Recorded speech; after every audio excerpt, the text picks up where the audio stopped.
지방선거가 보름 남짓 다가오고 있으면서 야권 단일화 목소리가 터져나오고 있습니다. 특히 송파을과 박원순 더불어민주당 서울시 후보의 3선 저지를 위해서 김문수 그리고 안철수 후보 사이에 동맹이 성사될지도 관심이고요. 빅딜이라고 얘기할 수 있는데 서로 주고받기 두 정당 간에. 아니, 빅딜이라면은 서로가 큰 상태여야 되잖아요. 스몰딜. 아니 뭐 저기 유치원생들끼리 빅딜해요. 아니, 난 둘 다- 연필 줄게 지우개줘 이렇게. 둘 다 X만해가지고 뭘 한다고 하는 건지 뭘 딜한다고 하는 건지 이제 이해가 안 되네요.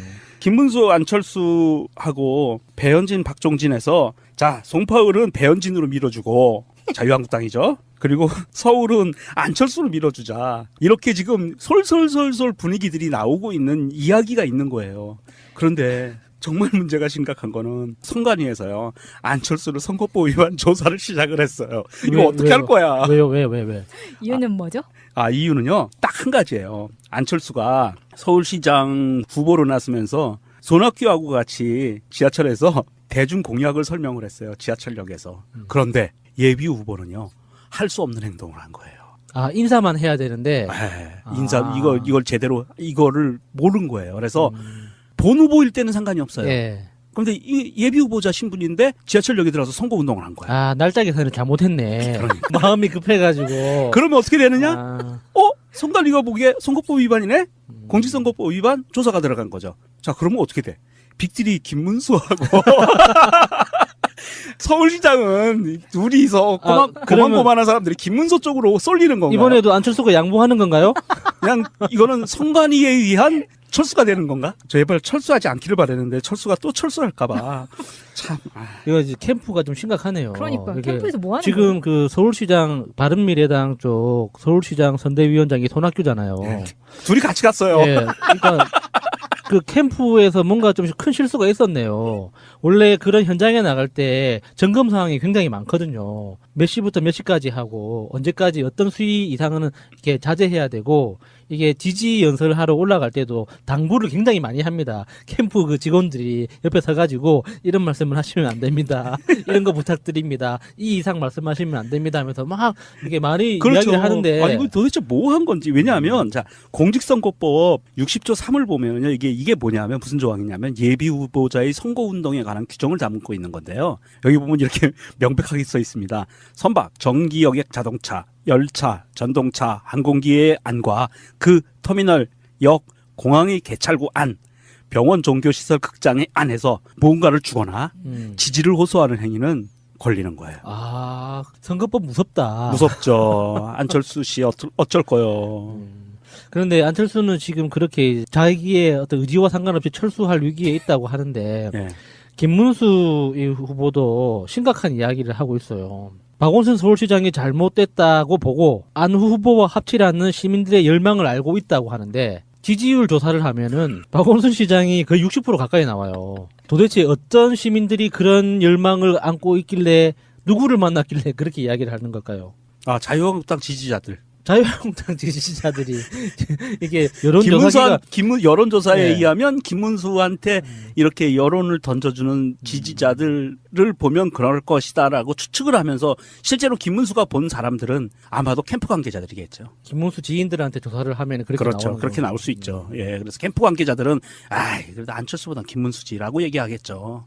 그건 당연한 결과가 나오는 거고요. 이제 안철수가 과연 이제 공직선거법 위반으로 어떻게 될지에 대해서 선관위가 이 검찰에 고발을 하면 아주 웃기는 상황이 돼 버리는데.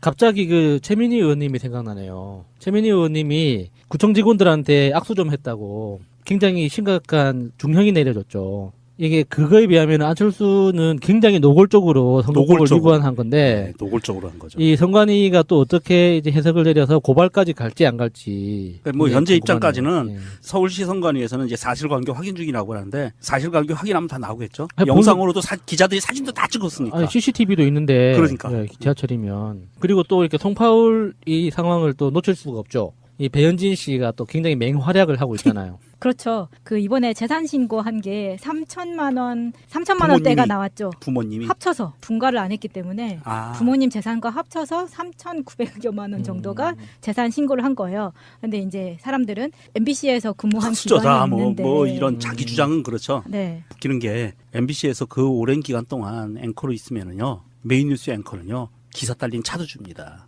아, 그래요? 예. 그러면 기사 딸린 차를 줘요. 그러면 대중교통비도 절약돼요. 아니 근데 그거 그 내역에 보면은 본인이 또 리스하는 차 그게 3천만 원 정도가 또 남아 그러니까 있더라고. 가오가 있지. 그래도 내가 외제차 하나 정도는 딱 타고 있어야 어디 저기 강남 같은 데 술집 가도 가오가 딱 쓰잖아요. 소비 그러니까 요정이네요. 그러면 소비 있어요. 요정이라는 게 딱 드러나네. 이게 8시 뉴스 앵커는 사실상 돈 쓸 시간이 별로 없잖아요. 돈 쓸 시간이 어디 있어요. 그러니까 이게 많이 원래 누적이 돼 있어야 되는데 그러면 이게 한 방에 지를 때 크게 썼나 보네. 오피스텔도 네. 샀다고 하고요. 본인 명의로. 뭐 오피스텔이 얼마짜리인지 모르겠지만 어떤 건지 모르겠지만 그러니까 자산은 오피스텔 그리고 부채는 뭐 자동차 리스 포함해서 그건 이제 리스료는 앞으로 내야 될 돈이니까 이제 부채라고 보는 거거든요. 네. 그거 포함해서 뭐 1억이 넘는다라고 얘기를 하고 있는데 도대체 무슨 부채가 그렇게 많은지 모르겠어요. 근데 어쨌거나 뭐 배현진 씨가 그 MBC에서 벌었던 돈이 정권의 비호가 있었든 없었든 어쨌거나 자기의 노동력으로 번 거기 때문에 그 뭐 재산 상황에 대해서 뭐라고 비난하기는 힘들지만 지금 박종진 후보하고 빅딜을 한 해 만에 뭐 스몰딜을 한 해 만에 서로 양보를 해야 된다고 막 그런 논리를 펴고 있는데 보고 있으면 우습잖아요. 우습죠. 이 사람들은 그 여론조사 결과를 안 보나 봐요. 아, 그럼 안 다른 보고 걸 싶죠. 다른 걸 보고 있나? 그러니까 자기 그 선거 사무실에 있는 사람들의 이야기가 자기가 100% 될 수 있는 거예요. 박종진은 참 안 됐네요. 지금 아니에요. 희망이 있어요. 아니, 박종진 후보는 그래도 큰 고비를 넘었잖아요. 손학규 씨가 이렇게 왔다리 갔다리 하는 과정에서 마음을 크게 쫄았다가 이제 펴졌기 때문에 그다음에 유명세도 얻었고. 예, 큰 희망을 품는 건 이해해요. 아니 이거 또 있어요 하나. 예. 안철수가 공직선거법에 걸려서 사퇴하면서 김문수한테 밀어줍시다 그러면 배현진이 나와야 돼요. 아, 단일화하려면. 서울시장은 자유한국당 몰아줘버리면 송파울에서는 자유한국당이 빠져야 되잖아요. 그러면 이러나 저러나 배현진은 인생 참 어렵죠. 깝깝하게 네. 됐네.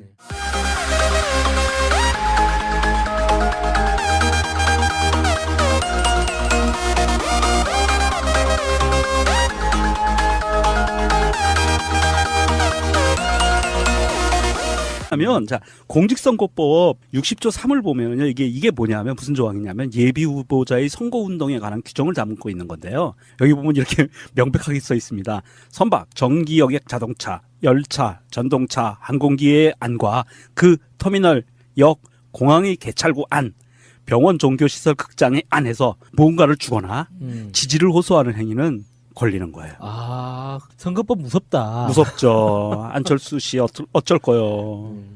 그런데 안철수는 지금 그렇게 자기의 어떤 의지와 상관없이 철수할 위기에 있다고 하는데 네. 김문수 이 후보도 심각한 이야기를 하고 있어요. 박원순 서울시장이 잘못됐다고 보고 안 후보와 합치라는 시민들의 열망을 알고 있다고 하는데 지지율 조사를 하면은 박원순 시장이 거의 60% 가까이 나와요. 도대체 어떤 시민들이 그런 열망을 안고 있길래 누구를 만났길래 그렇게 이야기를 하는 걸까요? 아, 자유한국당 지지자들. 자유한국당 지지자들이 이게 여론조사기가 여론조사에 네. 의하면 김문수한테 이렇게 여론을 던져주는 지지자들을 보면 그럴 것이다라고 추측을 하면서 실제로 김문수가 본 사람들은 아마도 캠프 관계자들이겠죠. 이거를 모르는 거예요. 그래서 본 후보일 때는 상관이 없어요. 예. 그런데 이 예비 후보자 신분인데 지하철역에 들어가서 선거 운동을 한 거야. 아, 날짜 계산을 잘못했네. 그러니까. 마음이 급해가지고. 그러면 어떻게 되느냐? 아, 선관위가 보기에 선거법 위반이네? 공직선거법 위반? 조사가 들어간 거죠. 자, 그러면 어떻게 돼? 빅딜이 김문수하고 서울시장은 둘이서 고만고만한 사람들이 김문수 쪽으로 쏠리는 건가요? 이번에도 안철수가 양보하는 건가요? 그냥 이거는 선관위에 의한 철수가 되는 건가? 제발 철수하지 않기를 바라는데 철수가 또 철수할까봐 참. 이거 이제 캠프가 좀 심각하네요. 그러니까 이게 캠프에서 뭐 하는 지금 그 서울시장 바른미래당 쪽 서울시장 선대위원장이 손학규잖아요. 둘이 같이 갔어요. 예, 그러니까 그 캠프에서 뭔가 좀 큰 실수가 있었네요. 원래 그런 현장에 나갈 때 점검 사항이 굉장히 많거든요. 몇 시부터 몇 시까지 하고 언제까지 어떤 수위 이상은 이렇게 자제해야 되고 이게 지지 연설을 하러 올라갈 때도 당부를 굉장히 많이 합니다. 캠프 그 직원들이 옆에 서가지고 이런 말씀을 하시면 안 됩니다. 이런 거 부탁드립니다. 이 이상 말씀하시면 안 됩니다 하면서 막 이게 많이 그렇죠. 이야기를 하는데 아니, 이거 도대체 뭐 한 건지. 왜냐? 지방선거가 보름 남짓 다가오고 있으면서 야권 단일화 목소리가 터져나오고 있습니다. 특히 송파 을과 박원순 더불어민주당 서울시 후보의 3선 저지를 위해서 김문수 그리고 안철수 후보 사이에 동맹이 성사될지도 관심이고요. 빅딜이라고 얘기할 수 있는데 서로 주고받기 두 정당 간에. 아니, 빅딜이라면은 서로가 큰 상태여야 되잖아요. 스몰 딜. 아니 뭐 저기 유치원생들끼리 빅딜해요. 아니, 난 둘 다- 연필 줄게 지우개줘 이렇게. 둘 다 만해가지고 뭘 한다고 하는 건지 뭘 딜한다고 하는 건지 진짜 이해가 안 되네요. 김문수 안철수하고 배현진 박종진에서 자 송파을은 배현진으로 밀어주고 자유한국당이죠. 그리고 서울은 안철수로 밀어주자. 이렇게 지금 솔솔솔솔 분위기들이 나오고 있는 이야기가 있는 거예요. 그런데 정말 문제가 심각한 거는 선관위에서요. 안철수를 선거법 위반 조사를 시작을 했어요. 이거 왜, 어떻게 할 거야? 왜요? 왜? 이유는 뭐죠? 이유는요. 딱 한 가지예요. 안철수가 서울시장 후보로 나서면서 손학규하고 같이 지하철에서 대중 공약을 설명을 했어요. 지하철역에서. 그런데 예비 후보는요. 할 수 없는 행동을 한 거예요. 인사만 해야 되는데. 인사 이거 동안 앵커로 있으면은요. 메인 뉴스 앵커는요. 기사 딸린 차도 줍니다. 아 그래요? 예. 그러면 기사 딸린 차를 줘요. 그러면 대중교통비도 절약돼요. 아니 근데 그거 그 내역에 보면은 본인이 또 리스하는 차 그게 3천만 원 정도가 또 남아 그러니까 있더라고. 가오가 있지. 그래도 내가 외제차 하나 정도는 딱 타고 있어야 어디 저기 강남 같은데 술집 가도 가오가 딱 쓰잖아요. 소비 그러니까 요정이네요. 그러면 소비 요정이라는 게 딱 드러나네. 이게 8시 뉴스 앵커는 사실상 돈 쓸 시간이 별로 없잖아요. 돈 쓸 시간이 어디 있어요. 그러니까 이게 많이 원래 누적이 돼 있어야 되는데 그러면 이게 한 방에 지를 때 크게 썼나 보네. 오피스텔도 네. 샀다고 하고요. 본인 명의로. 뭐 오피스텔이 얼마짜리인지 모르겠지만 어떤 건지 모르겠지만 그러니까 자산은 오피스텔 그리고 부채는 뭐 자동차 리스 포함해서 그건 이제 리스료는 앞으로 내야 될 돈이니까 이제 부채라고 보는 거거든요. 네. 그거 포함해서 뭐 1억이 넘는다라고 얘기를 하고 있는데 도대체 무슨 부채가 그렇게 많은지 모르겠어요. 근데 어쨌거나 뭐 배현진 씨가 그 MBC에서 벌었던 돈이 정권의 비호가 있었든 없었든 어쨌거나 자기의 노동력으로 번 거기 때문에 그 뭐 재산 상황에 대해서 뭐라고 비난하기는 힘들지만 지금 박종진 후보하고 빅딜을 한 해 만에 뭐 스몰 문수 지인들한테 조사를 하면 그렇게 그렇죠. 나오는 그렇게 거고. 나올 수 있죠. 예. 그래서 캠프 관계자들은 그래도 안철수보단 김문수지라고 얘기하겠죠. 그건 당연한 결과가 나오는 거고요. 이제 안철수가 과연 이제 공직선거법 위반으로 어떻게 될지에 대해서 선관위가 이 검찰에 고발을 하면 아주 웃기는 상황이 돼 버리는데. 그 갑자기 그 최민희 의원님이 생각나네요. 최민희 의원님이 구청 직원들한테 악수 좀 했다고 굉장히 심각한 중형이 내려졌죠. 이게 그거에 비하면 안철수는 굉장히 노골적으로 선거법을 노골적으로. 위반한 건데 노골적으로 한 거죠. 이 선관위가 또 어떻게 이제 해석을 내려서 고발까지 갈지 안 갈지. 뭐 현재 네, 입장까지는 궁금하네요. 예. 서울시 선관위에서는 이제 사실관계 확인 중이라고 하는데 사실관계 확인하면 다 나오겠죠. 아니, 영상으로도 기자들이 사진도 다 찍었으니까. 아니, CCTV도 있는데. 그러니까. 예, 지하철이면. 그리고 또 이렇게 송파울 이 상황을 또 놓칠 수가 없죠. 이 배현진 씨가 또 굉장히 맹활약을 하고 있잖아요. 그렇죠. 그 이번에 재산 신고한 게 3천만 부모님이. 원대가 나왔죠. 부모님이. 합쳐서 분가를 안 했기 때문에 부모님 재산과 합쳐서 3,900여만 원 정도가 재산 신고를 한 거예요. 근데 이제 사람들은 MBC에서 근무한 기간이 수저다 있는데 뭐 이런 자기 주장은 그렇죠. 네. 웃기는 게 MBC에서 그 오랜 기간